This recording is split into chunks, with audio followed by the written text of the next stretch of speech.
सीधे आपको लिए चलते हैं पुणे। इस वक्त मुख्यमंत्री डॉक्टर मोहन यादव निवेशकों और उद्योगपतियों से संवाद करने पहुंचे हैं। इंटरैक्टिव सेशन और investment opportunities in Madhya Pradesh, ये खास कार्यक्रम पुणे में आयोजित होता हुआ। धमाका थोड़ा और होना चाहिए, इस शाम के शुभारंभ में जरा सा जोर होना चाहिए। दिखाने तो हम बहुत कुछ आए हैं मध्य प्रदेश के बारे में, बट आप सभी की तालियों में जरा सा जोर होना चाहिए। एक जोरदार तालियां हो जाए।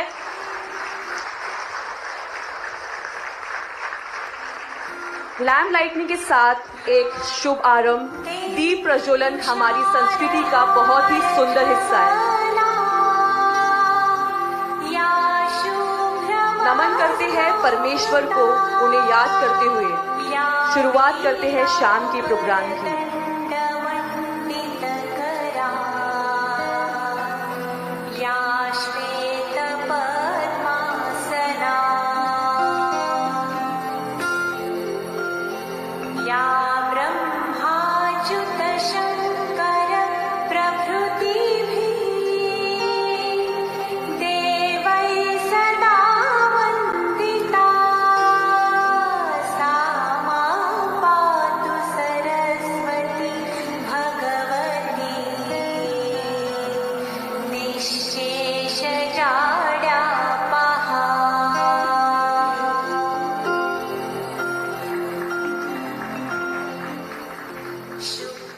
एक बार और जोरदार तालियां हो जाए।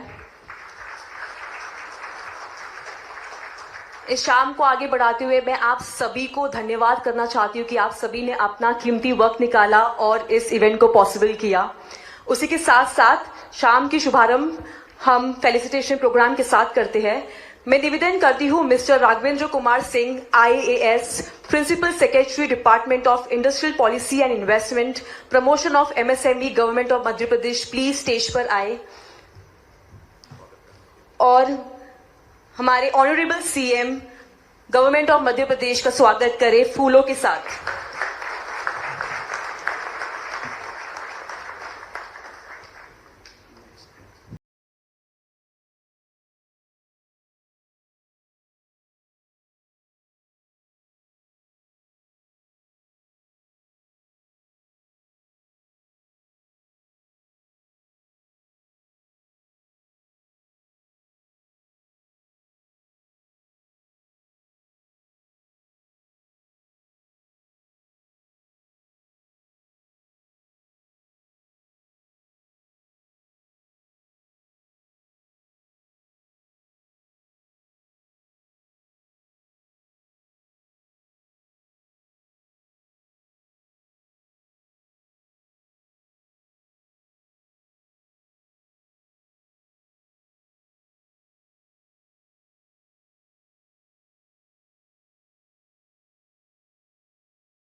का तहे दिल से स्वागत करती हूं। एक बार जोरदार तालियां हो जाए।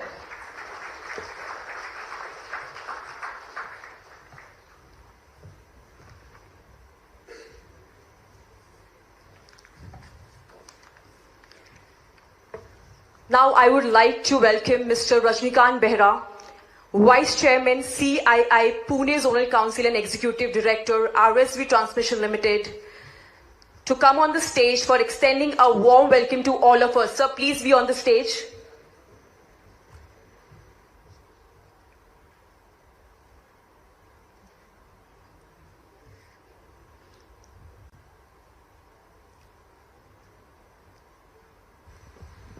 Namaskar and good evening.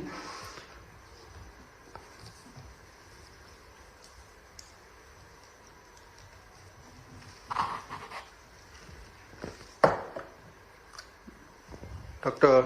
Mohan Yadav, Honorable Chief Minister of Madhya Pradesh, Mr. Raghavendra Kumar Singh, Principal Secretary, Department of Industrial Policy and Investment Promotion, MSME, Government of Madhya Pradesh, Mr. Sanjay Dubey, Additional Chief Secretary, Department of Science and Technology, Government of Madhya Pradesh, Mr. Chandramouli Shukla, Managing Director, Madhya Pradesh Industrial Development Corporation, Mr. Sudhir Mehta, Chairman and Managing Director, Pinnacle Industries Limited, Mr. Hiroshi Yasuzen, Managing Director, Bridgestone India Private Limited, friends from media, distinguished guests, and ladies and gentlemen. Good evening and a warm welcome. On behalf of Government of Madhya Pradesh and CII, it's my privilege to extend a warm welcome to each one of you this evening as we gather for the interactive session on the investment opportunity in Madhya Pradesh. It is truly heartening to see such an esteemed assembly of industry leaders, entrepreneurs, and visionaries from Pune, one of India's most vibrant hubs of IT, auto, manufacturing, and other industries. So, welcome all of you. I would also like to take this opportunity to thank Honorable Chief Minister of Madhya Pradesh, Dr. Mohan Yadav. Sir, आपके कीमती समय निकाल के आने के लिए धन्यवाद, and also to extending such a opportunity to the industries from Pune to interact and align with his vision of investing in Madhya Pradesh, which we will see from now on for the few of the sessions that we have going forward. Also under his leadership, as all of us know, Madhya Pradesh has emerged as a good industrial hub and a growth opportunity that all of us can utilize. So, sir, for your efforts in positioning the state as a progressive and investor-friendly hub has been really transformative. So we look forward to coming and investing in Madhya Pradesh. And also, friends, the lot of success initiative that Madhya Pradesh government has taken, like regional industry conclaves across Ujjain, Gwalior, Jabalpur, and other key cities also that has been developed, are some of the volumes of work and the commitment of fostering collaboration and unlocking these growth initiatives is quite commendable. So under his leadership, this has been progressed. And also, he has declared 2025 as the year of industry and employment.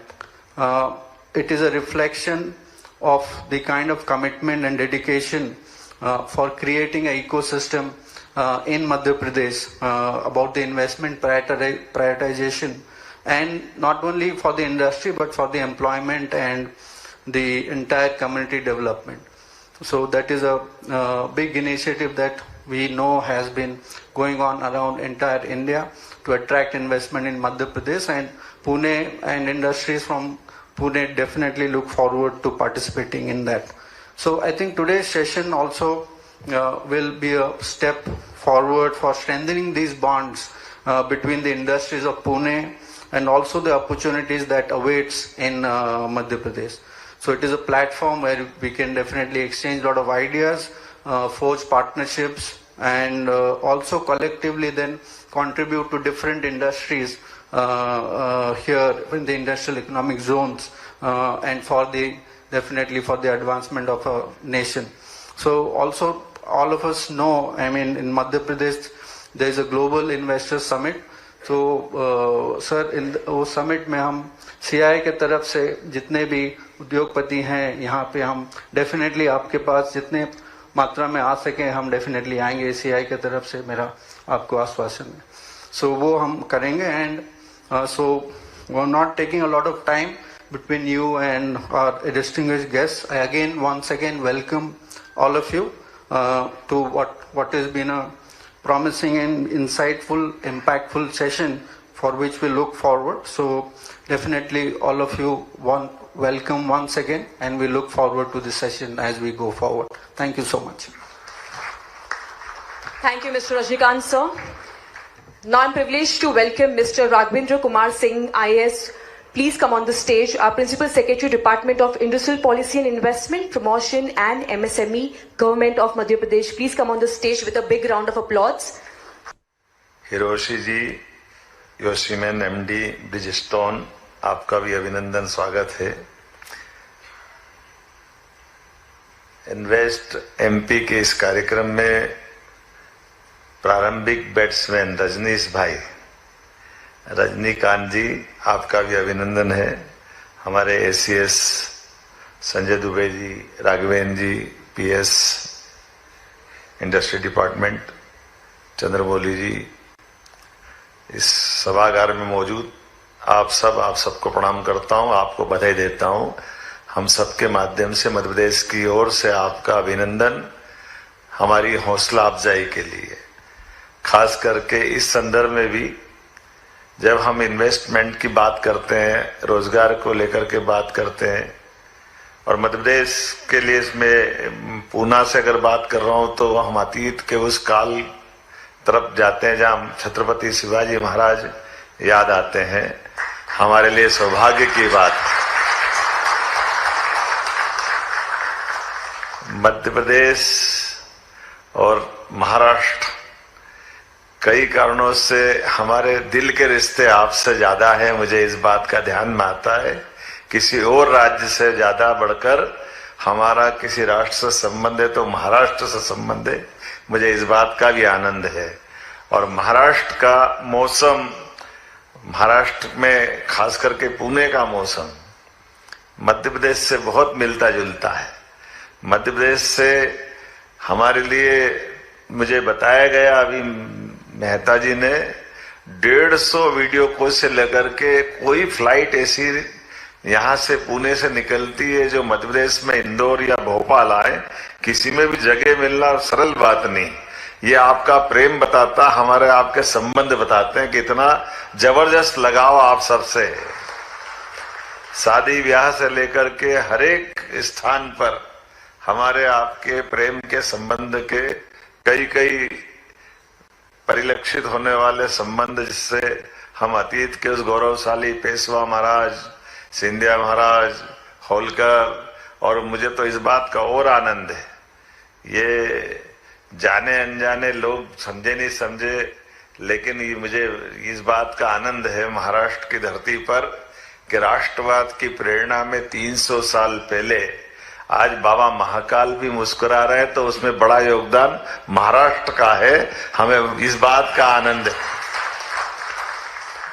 Malwa के सभी देवस्थान, ओंकारेश्वर, महाकाल और महाराष्ट्र की बेटी ने, और इस बात का आनंद है, ये 300वां वर्ष चल रहा है अहिल्या माता का।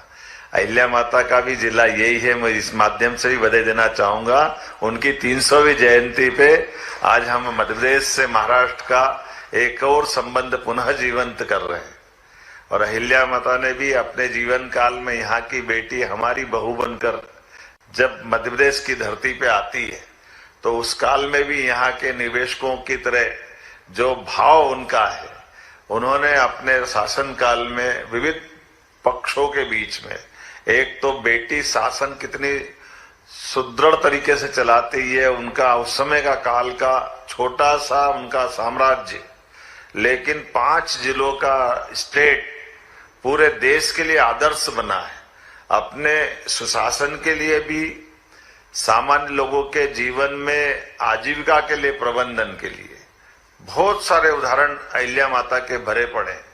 जब उन्होंने अपने युद्ध काल में युद्ध कौशल के माध्यम से विजयश्री हासिल होना चाहिए, इसकी तरफ भी ध्यान दिलाया, तो किसानों को लेकर के कुआं बना करके बगीचा बनाओ, और बगीचा भी ऐसा बनाओ कि 10 बीघे के बगीचे में से एक बीघे पे हम शासन को देना, 9 बीघे में आप आपकी मर्जी आए जो करो। ये कितना अच्छा उनने प्रबंधन उस समय किया होगा। मैं कभी सोचता हूं तो ये हमारी उस परंपरा की तरफ ले जाता है, जब अतीत के काल से भारत को सोने की चिड़िया के करके जाना जाता है। हमारे लिए कई प्रकार के उदाहरण हर बार हर जगह अलग अलग प्रकार से मिलते हैं। हमारे यहाँ कौशल संवर्धन से लेकर के पराक्रम पुरुषार्थ की भावना भी अतीत के काल से जुड़ी हुई है। इसलिए उन सारी बातों को लेकर के जब मैं उद्योगपतियों की तरफ देखता हूं और निवेशकों की तरफ जब बात करता हूं तो मैं सीना थान की बात कह सकता हूं कि सीमा पे जवान अगर देश की रक्षा करता है तो ये देश को मजबूत बनाने में बड़ी भूमिका हमारे उद्योगपति निभाते। मैं आपको बधाई देना चाहता हूं। आपके माध्यम से कोई भी देश सशक्त बन सकता है, समर्थ बन सकता है, सामर्थ्यशाली बन सकता है और अपने कौशल व्यवस्थाओं के बलबूते पर दुनिया के सामने हर काल हर परिस्थिति में। इसलिए इकबाल कहते हैं कि कुछ बात है कि हस्ती मिटती नहीं है हमारी। अभी 2 दिन पहले की रिपोर्ट आई है इंग्लैंड की, वो हमारे यहाँ 250 साल से ज्यादा समय राज कर गए और उनके यहाँ के सब धनी देशों के धनी या रईसों के पास बड़े पैमाने पे हमारा निवेश का पैसा गया। मैं उस झंझट में नहीं पड़ूंगा, लेकिन केवल संकेत में बताना चाहूंगा। इंग्लैंड उनका काल था जब उनने जो करना हो कर लिया, लेकिन यशस्वी प्रधानमंत्री के नेतृत्व में हमने उनकी अर्थव्यवस्था को भी पीछे छोड़ा बहुत छोटे समय में। ये सौभाग्य की बात है और ये आप सबके बलबूते पे हुआ। माननीय यशस्वी प्रधानमंत्री श्रीमान नरेंद्र मोदी जी के नेतृत्व में 11वीं अर्थव्यवस्था से हम 5वीं पे आए तो 6ठे नंबर पर हमने इंग्लैंड को बीट किया। हमें इस बात का गर्व है, मुझे इस बात का भी आनंद है, आपको भी गर्व है। और आज हम सब और गौरव से देखते कि ट्रंप अपने शपथ समारोह में अगर हमारे लिए अपने भारत का इम्पोर्टेंट क्या है ये दिखाते हैं कि उनकी डायस के ठीक सामने सबसे महत्वपूर्ण चेयर पर हमारे देश के विदेश मंत्री को बिठाते तो हमारा भी सीना 56 इंच का हो जाता है। आनंद आता और जो दिखाता भविष्य की ओर कि अमेरिका भारत को क्या महत्व देगा। लेकिन ये बात भी सत्य है, सच अर्थों में गुटनिरपेक्षता नीति के बलबूते पर माननीय मोदी जी उनके शासनकाल में हमारे विदेशी व्यवस्थाओं के आधार पर जीने के साथ साथ कितने मोर्चों पे काम कर रहे हैं, कितने प्रकार से वो देश के स्वाभिमान को भी रख रहे हैं, देश के अंदर उद्यमशीलताओं को भी बढ़ावा दे रहे हैं और व्यवस्थाओं को भी लेके चल रहे हैं। हम अपने इस व्यवस्था में कहा कैसे कोई सोच सकता है कि रूस के राष्ट्रपति भी गले मिलते हों और यूक्रेन ट्रेन से बैठकर जाने की हिम्मत भी कोई दिखाते हैं, वो नरेंद्र मोदी हो सकते हैं और कोई नहीं हो सकता है। हमें इस बात का भी आनंद है जिसके माध्यम से भविष्य की शांति की पहल भी छिपी हुई है और विश्व में व्यापार की बढ़ने वाली संभावनाओं पे भी काम कर रहे हैं।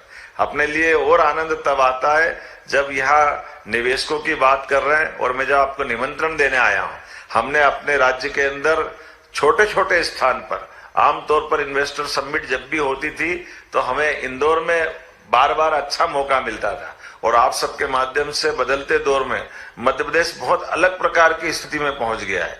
पिछले समय की कल्पना अगर करें, हमारे लिए आज की स्थिति बन गई है कि इंदौर अब हमारे लिए ग्लोबली रूप से एक अलग महत्व रखता है। उसके लिए बड़ी संभावना कितने कितने प्रकार की। अगर स्वच्छता की बात करें तो हमारे पास सबसे स्वच्छ शहर में पूरे देश में 7 बार से लगातार अगर ये हम अपनी साख बना के रख रहे हैं तो वो मध्य प्रदेश की हमारी एक तरह स्वच्छता की राजधानी हो गया इंदौर, जो व्यापार व्यवसाय की राजधानी भी है, जिसके माध्यम से हम अलग प्रकार से पहचान पाते हैं। और इंदौर के पास का पीथमपुर औद्योगिक नगरी, कई सारे मित्र यहाँ बैठे हैं जिनका पीथमपुर से विशेष संबंध है और केवल पीथमपुर नहीं, अब तो मंडीदीप भी हमारा आगे बढ़ गया है। अभी छोटी छोटी इन्वेस्टर समिट करके हम एक तरह से अपने यहाँ वर्तमान में उद्योग की क्रांति की तरह बढ़ रहे हैं। कितने प्रकार से हमने सोचा ही नहीं था कि इतना रिस्पांस मिलेगा। रोड शो जब हम करने देश में जा रहे हैं, चाहे मुंबई का हो, कोयम्बटूर का हो, कलकत्ता का हो, बेंगलुरु का हो, हर जगह रिस्पांस जबरदस्त आ रहा। और पूना अभी आपके बीच में से जिस प्रकार से रिस्पांस आया, वाकई मेरा हौसला बढ़ा है। मध्य प्रदेश की ओर से आपको धन्यवाद देता हूं, अभिनंदन करता हूं। और आपको आश्वस्त करता और एक निमंत्रण देने भी आया हूं। जब हमारी इन्वेस्टर समिट रीजनल हो चुकी है, ऐसे में ग्लोबल इन्वेस्टर समिट 24-25 तारीख को होने वाली है। उसके पहले हमने, यद्यपि कई सारे हमारे सभी सुयोग्य अधिकारियों ने अपने अपने विभाग की सारी पॉलिसियों पे बात की है, लेकिन इसके बाद भी और बहुत सारी आकर्षक पॉलिसियां सभी सेक्टर को लेकर के, एजुकेशन, हेल्थ, माइनिंग, फार्मा, जिस भी क्षेत्र में हर एक सरकार के विभाग के द्वारा आकर्षक से आकर्षक पॉलिसी है। अभी मैं मजाक कर रहा था मेहता जी को बताते हुए, आप कभी महसूस करेंगे, मैं खोल के नहीं बताऊंगा, आप सब समझते होंगे, हमारे मध्य प्रदेश वो इस कारण से भी जाना जाता है कि हमारे यहाँ कोई लेबर प्रॉब्लम नहीं होती और किसी प्रकार की दूसरी भी कोई दिक्कत नहीं आती। आप इंडस्ट्री लगाओ, केवल आजकल तो तकनीक का जमाना, यहाँ से आप कंडक्ट करोगे, वहां से आप अपना काम चलाते रहोगे, सब अपना अपना काम करते हैं। हमारे में से कई सारे लोग यहाँ मेरे बैठे हुए उद्योगपतियों से भी और कई जो सामने बैठे वो लोग भी है। मैं भी लगभग 20-25 साल से सरकारी अलग अलग पदों पे रह चुका हूँ। मैं अभी मजाक कर रहा था मेहता जी से कि आपकी भी हमारी इंडस्ट्री 15 साल से चल रही है, लेकिन मुझे ही नहीं, इंदौर से उज्जैन की दूरी दूर नहीं है। मैं शिक्षा मंत्री भी रहा हूँ, विधायक भी रहा हूँ, अभी 1.25 साल से मुख्यमंत्री हूँ, लेकिन आपकी इंडस्ट्री का मुझे नहीं मालूम। ये हमारी काम करने का तरीका है कि सब अपना अपना काम करे, इजी काम करे, कहने के लिए नहीं। इसी प्रकार से इन व्यवस्थाओं के आधार पर सभी सेक्टर में, टूरिज्म के सेक्टर से लगा करके हर क्षेत्र में आईटी का सेक्टर भी हमारा बहुत आकर्षक है। तो मैं आज यशस्वी प्रधानमंत्री के माध्यम से जब ग्लोबल इन्वेस्टमेंट समिट जब हम करने वाले हैं तो उसका निमंत्रण भी दे रहा हूं, और उस कॉन्क्लेव के माध्यम से हम सब उम्मीद करेंगे कि भविष्य में आपके और हमारे संबंध और मजबूत बने। और खास करके वर्तमान के दौर में जब हमको कई सारी विदेशी व्यवस्थाओं के आधार पर बाजार की संभावना मध्य प्रदेश की और देश की आगे बढ़ती दिखाई दे रही, यशस्वी प्रधानमंत्री के नेतृत्व में तीसरी अर्थव्यवस्था बनने की तरफ हम बढ़ रहे हैं और कमोबेश हम आज चौथे के आसपास तो पहुंच ही रहे। और इसी दौर को आगे बढ़ाते हुए मैं मान के चलता हूं कि आप सब जो भी निवेशक यहाँ है, परमात्मा ने आपको एक विशेष यश दिया है। हम सब कभी कभी इस भाव को भूल जाते हैं कि हम अपने उस उद्योग की व्यवस्था के भरोसे जो आप उद्योगपति का दर्जा पाते हैं, सच मानो आप उद्योगपति नहीं है, कई सारे लोगों का जीवन बनाने वाले भाव में आप सम्मिलित हैं। आपके माध्यम से कई लोगों की रोजी रोटी चलती है, बड़ी संभावना आपसे छिपी हुई। एक तरफ आप लोगों को रोजगार देते हैं, दूसरी तरफ भारत को स्वाभिमान के साथ दुनिया में नंबर 1 की स्थिति में ले जाने में मदद करते हैं। और हमारे लिए तो भाव भी ऐसा है कि हमारा दुनिया का एकमात्र देश ऐसा है जो जियो और जीने दो की भावना पे चलता है। हम किसी देश पे आक्रमण करने नहीं जाते, लेकिन हम सब सर्वे भवन्तु सुखिनः सर्वे सन्तु निरामया, हमारा भी भला हो और आपका भी भला हो और मिलजुल करके मानवता की जय करें। इसलिए अपने बीच में अगर जापान से आकर निवेशक बैठते तो हम उनका भी स्वागत करते हैं और हमारे संबंध उसी प्रकार से रहते हैं जिसको अतीत के काल से लंबे समय से जाने जाते हैं। तो मेरी अपनी ओर से पुनः एक बार आपका अभिनंदन, बहुत बहुत धन्यवाद। भारत माता की जय।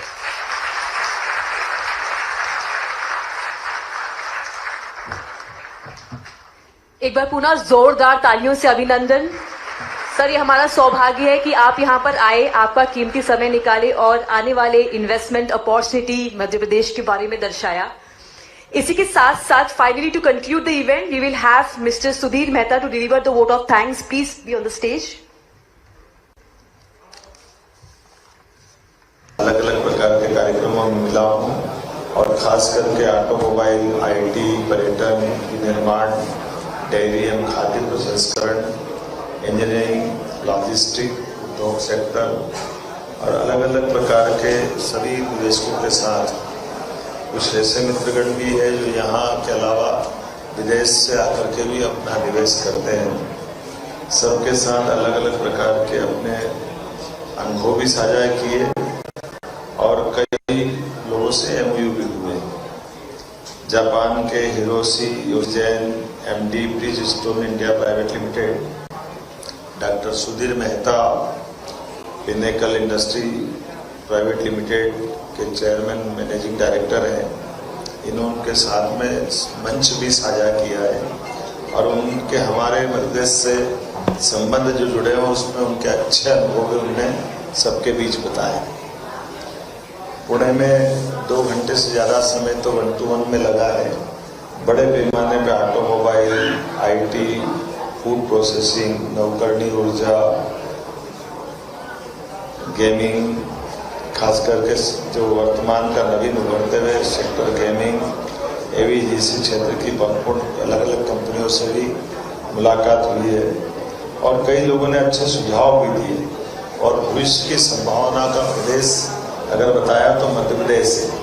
मुझे इस बात की प्रसन्नता है कि हमारी ऑटोमोबाइल सेक्टर से भी बड़ी अच्छी एक तरह से संभावनाओं के साथ कई सारे हमसे जुड़े हुए लोग, जैसे हमारी फोर्स लिमिटेड ITI के साथ मिलकर के मैन्युफैक्चरिंग में भी वो निवेश करेंगे। ऑटोमोबाइल कंपनी खास करके फोर्स ने बहुत पुराना से संबंध रखा है। मैं उम्मीद करूंगा कि कुल मिलाकर के अलग अलग प्रकार के सभी मित्रों के साथ जिस प्रकार के निवेशकों के हमको रिस्पांस मिले, साथ ही साथ मैंने हमारी 24-25 फरवरी को ग्लोबल इन्वेस्टर समिट होने वाली है, जिसमें यशस्वी प्रधानमंत्री आने वाले, भोपाल में होने वाली इस समिट के लिए भी हमने निमंत्रण दिया है और मुझे इस बात का संतोष है जिस प्रकार से हमने रीजनल इंडस्ट्री कॉन्क्लेव पिछले 1 वर्ष में हमारी सरकार के गठन के बाद जो की थी, जिसका बहुत अद्भुत रिस्पांस आया। जिस प्रकार से आज मैं पुणे में बात कर रहा हूँ, यही हम पुणे के पहले कलकत्ता, कोयम्बटूर, बेंगलोर, ऐसे बम्बई सभी स्थानों पर जाकर रोड शो करके यहाँ निवेशकों को आमंत्रित करते हुए मध्य प्रदेश से जोड़ने का हम प्रयास कर रहे हैं और हमने निवेशकों से कहा भी आप यहाँ भी व्यवसाय करिए, हमारे यहाँ भी करिए। कुल मिला के यशस्वी प्रधानमंत्री श्रीमान नरेंद्र मोदी जी के नेतृत्व में हम जब देश को आर्थिक रूप से एक तीसरी अर्थशक्ति के रूप में बनाने के लिए संकल्पबद्ध है, तो ऐसे में हमारे मित्र यहाँ के मुख्यमंत्री श्रीमान देवेंद्र फडणवीस और हम लोग मिलकर के अपने अपने राज्य के लोगों को व्यापार व्यवसाय बढ़ाने की सभी अनुकूलता दें। पिछले समय हमने अपने निकटतम राज्य वालों से नदी जोड़ो अभियान पे भी बड़ा काम किया था। राजस्थान के साथ जुड़ करके केन बेतवा पार्वती लिंक योजना के माध्यम से माननीय प्रधानमंत्री जी की मौजूदगी में जयपुर में भी हमने 2 राज्यों के भीतर हमारे प्राकृतिक नैसर्गिक संसाधनों का भी बंटवारा कितने अच्छे कुशलता के साथ करें, इसका उत्कृष्ट उदाहरण पेश हुआ। दूसरा, राजस्थान के साथ ही हमने एक और राज्य उत्तर प्रदेश के साथ केन बेतवा लिंक परियोजना पे भी काम किया था, जिसमें यशस्वी प्रधानमंत्री ने हमको आशीर्वाद दिया। बुंदेलखंड हमारा और उत्तर प्रदेश का ये पानी के अभाव के कारण से वहाँ से वर्षों से पलायन होता रहा है। मुझे इस बात की प्रसन्नता के माननीय प्रधानमंत्री जी ने हमको आशीर्वाद भी दिया और दोनों योजनाओं के लिए 1,75,000 करोड़ का राज्य सरकारों को मदद दे करके 10% राज्य राशि, बाकी सारी राशि भारत सरकार की। और ये वो कल्पना यशस्वी प्रधानमंत्री स्वर्गीय भारत रत्न अटल बिहारी वाजपेयी जी की नदी जोड़ो अभियान जो था, तो आप मान के चलिए कि नदी जोड़ो जब होता है तो राज्य में हमारे लिए न केवल पीने का, सिंचाई का, बल्कि भविष्य में उद्योगों के लिए भी पानी की जो जरूरत होती है उसी से पूर्ति होती है। तो मैं मान के चलता हूँ कि बहुत सारे मामलों में महाराष्ट्र से हमारे अलग प्रकार के संबंध है।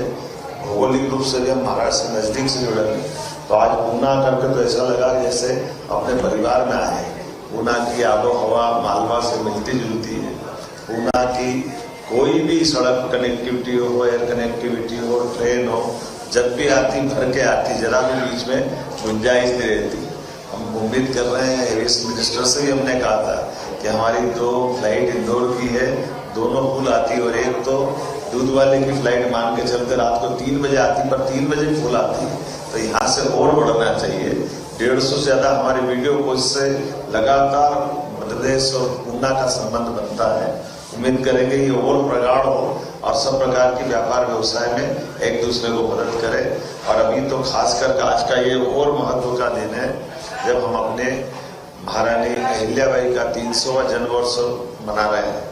ऐसे में उनका पुणे जिले से ही उनका अपना संबंध आता है। महाराष्ट्र की बेटी मध्य प्रदेश में बहू बन के जाती है और होलकर महारानी ने न केवल होलकर साम्राज्य को बल्कि अपने तत्कालीन समय में मुगल सत्ता को चुनौती देते हुए पूरे देश में गौरवान्वित करने का हमारी सांस्कृतिक अनुष्ठान का पर्व एक तरह से उन्होंने मनाया।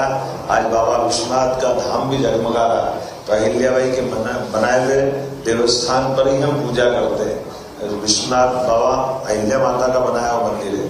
सोमनाथ, रामेश्वरम, द्वारका, कौन सा स्थान अहिल्याबाई ने छोड़ा? न केवल मंदिर, घाट, अन्न क्षेत्र, बल्कि माहेश्वरी साड़ी से लेकर के उद्यमशीलता का उस समय भी उन्होंने उत्कृष्ट उदाहरण दिया। स्वाभिमान के साथ जीते हुए खेती किसानी को भी बढ़ावा दिया, सिंचाई के संसाधनों को भी बढ़वाया और व्यापार व्यवसाय से ही कि कोई राज्य समृद्ध हो सकता है ये मार्ग भी उन्होंने दिखाया था। और इसी क्रम में आज मैं यशस्वी प्रधानमंत्री के नेतृत्व में पुनः एक प्रकार से पूरे देश में निवेशकों के लिए जो अनुकूल माहौल बना है उसी भाव से हम यहाँ आए थे। मेरी अपनी ओर से पूना की इस यात्रा के लिए हमने जो सोचा था उससे भी बहुत बेहतर प्रकार से हमको प्रोत्साहन मिला, ये मैं बताना चाहूँगा।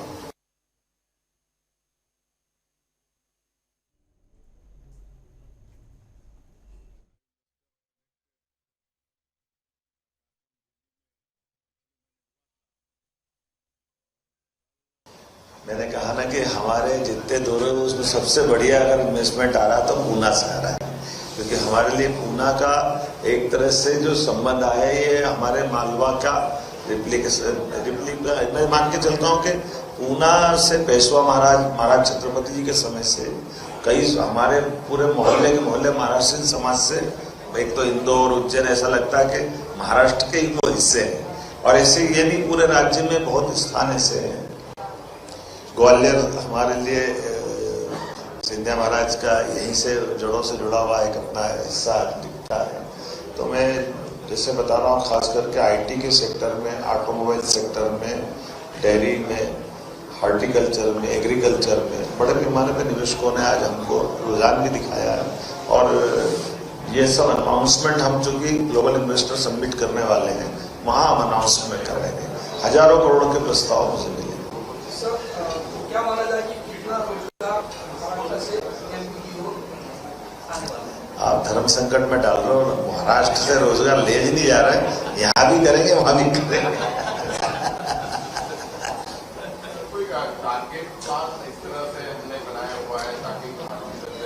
मैं आपकी जानकारी के लिए बता दूं, जैसे रीजनल इंडस्ट्री कॉन्क्लेव हमने हर संभाग में की थी पिछले समय से, छोटे छोटे स्थान पर, जिससे ग्वालियर, जबलपुर, सागर, रीवा, उज्जैन, नर्मदापुरम, अभी शहडोल संभाग की, और उनके आधार पर ही जो हमको रिस्पांस मिला था इन सभी रोड शो के आधार पर लगभग 4 लाख करोड़ से ज्यादा का निवेश हमारे पास अभी तक कॉन्क्लेव में आया और 3 लाख से ज्यादा लोगों को रोजगार के अवसर उसमें मिलने वाले हैं। अब ये जो जीआईसी हो रही है तो ये तो सबसे आगे निकलेगी, क्योंकि हमने वो रीजनल की थी। रीजनल के बाद जब ग्लोबली कर रहे हैं तो ग्लोबली में हम अपने देश के राज्य में भी आ रहे हैं और देश के बाहर भी जा रहा हूँ। मैं जापान जाने वाला हूँ, बीते समय इंग्लैंड और जर्मनी जाकर आया था। तो कुल मिलाकर के निवेशकों के लिए जो जो हो सकता है वो सब कर रहे हैं और पुणे के अंदर वास्तव में बहुत दिल प्रसन्न हो गया, ऐसा लगा कि आना सार्थक है।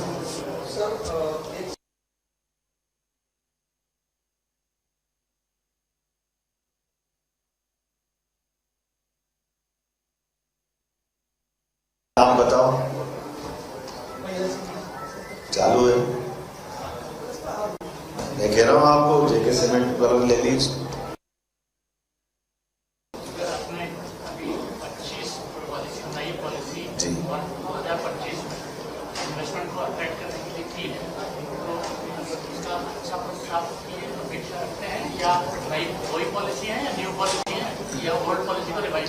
देखिए, ये आपने अच्छा प्रश्न किया है। हमारे लिए जब हम निवेशकों से बात करते हैं तो निवेशकों में अलग अलग श्रेणियों से लोग अलग अलग प्रकार से निवेश करने आते हैं। कोई छोटी अमाउंट से आएगा तो छोटी अमाउंट में हम सरकार से क्या क्या उसको लाभ दे सकते हैं, उसके लिए क्या आकर्षक पॉलिसी है, और दूसरा कुछ और बड़ा आता तो उसके लिए भी कुछ पॉलिसी बनी है। लेकिन इन पॉलिसियों के अलावा मैं एज ए सीएम इसीलिए शामिल हुआ कि सबके बावजूद भी कोई अच्छी आकर्षक निवेश की बात करेगा तो हम पॉलिसियों से ऊपर जाकर कैबिनेट से भी उसको लाभ दिला करके हम उस संभावना को जिंदा रखना चाहते हैं, जिसके भरोसे से व्यापार व्यवसाय को बढ़ावा दिया जा सके।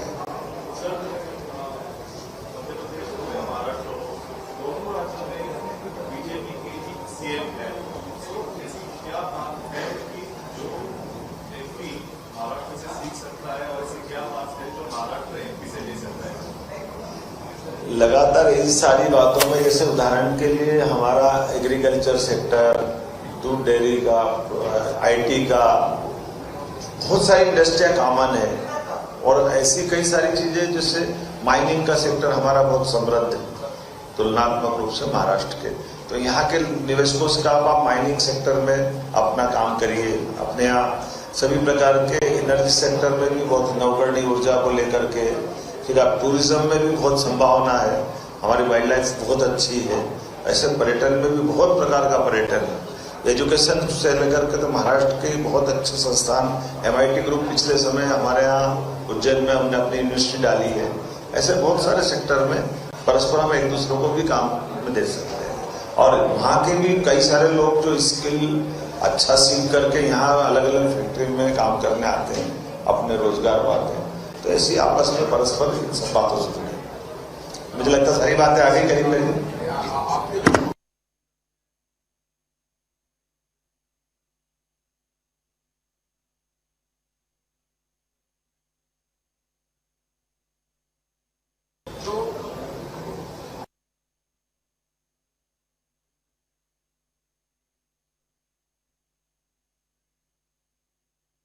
ये मैं आपको इस दूसरे ढंग से बोलता हूँ, आप थोड़ा उसको मैं खोल के बोलता हूँ।